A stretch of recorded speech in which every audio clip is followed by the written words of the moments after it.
Hey, how y'all doing today? So, anybody remember that dog Conan, the one the president had at the White House, talking about how you got Al Baghdadi and all that stuff? Well, a lot of my friends told me, was like, "Hey man, what kind of dog is that?" And I already told them, "Hey, just don't worry about it." That dog was a Malinois.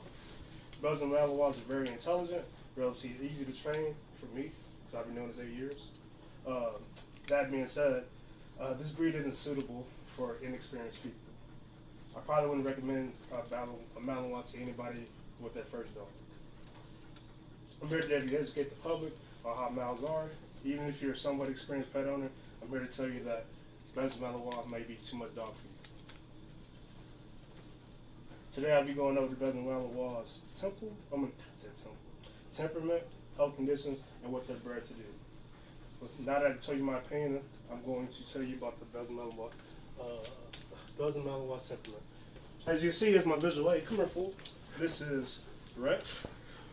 He's a 2-year-old Belgian Malinois. He's brand new to the military. He's one of our military working dogs. He's currently trained in patrol scenarios and stuff like that. He's did a lot of training with him to get his attention. He's not there yet, but he's gonna get in there. Hey, stay. Ooh, buzz. All right. So Belgian Malinois, they're obviously not couch potatoes, right? They go a mile a minute. They have tons of stamina. If you're not one of those active people, just go ahead and disregard. They get bored easily. They have, they're not ideal for small children. They're working dogs, so they kind of herd children and stuff like that too. And also like, hey, come here, down, stay. Anyway, when I first became a military working dog trainer or military working dog handler at my first duty station, there was a dog named Cord. Cord she got loose and chased a vehicle down the road. She bit the tire, came back with her jaw hanging out, and she thought she won because she still chases vehicles to this day. Now that I told you about their temperament, say about the health concerns. Well, for the most part, they're pretty healthy, but since they're extremely athletic, they are prone to elbow injuries, hip injuries. I've had a dog named Charles. He was just doing fetch, and he was so intense with it that he ended up tearing his ACL. I didn't even know dogs had ACLs, but that did happen. Also, they since they have a smaller coat or like less coat than like a German Shepherd, they are prone to the elements. So you have to be aware. Make sure if it's super hot on the pavement, make sure you put booties on your dog, stuff like that. They're seasonal shedders. They like to bite, so make sure you check their teeth. Make sure you pretty much have to take your dog to the vet. You can't have like one of them hood dogs that never see the vet.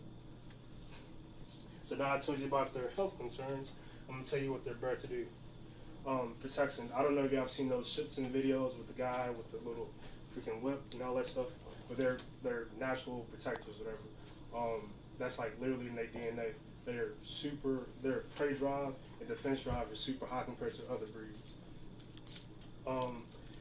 They because of that, some people think that's a cool dog to get, but if you don't train that dog properly and every day, that dog's gonna be bored, and also they might lash out because they're bored. So I'm obviously a military working dog trainer, and that's what I've been doing for like the last 8 years. I'm here to tell you they can find, they track, they scout. Scout is finding people out in the woods and stuff like that. I know y'all seen those videos on YouTube when they bite the bad guy. Like everybody was seeing those. They're super athletic. And also, one of the missions that people might not know is that we also train them to find explosives. And narcotics too, but obviously explosives are our main mission. So now I told you about the capabilities, let's wrap it up. So I'm not here to tell you that you can't get one. I'm just saying that you shouldn't. I'm just informed you that this dog takes a lot of work with their temperament and health concerns and their capabilities. You can see that this dog takes maximum effort to take care of. If you're not willing to give your mouth 110% every day, this dog is way too much for you.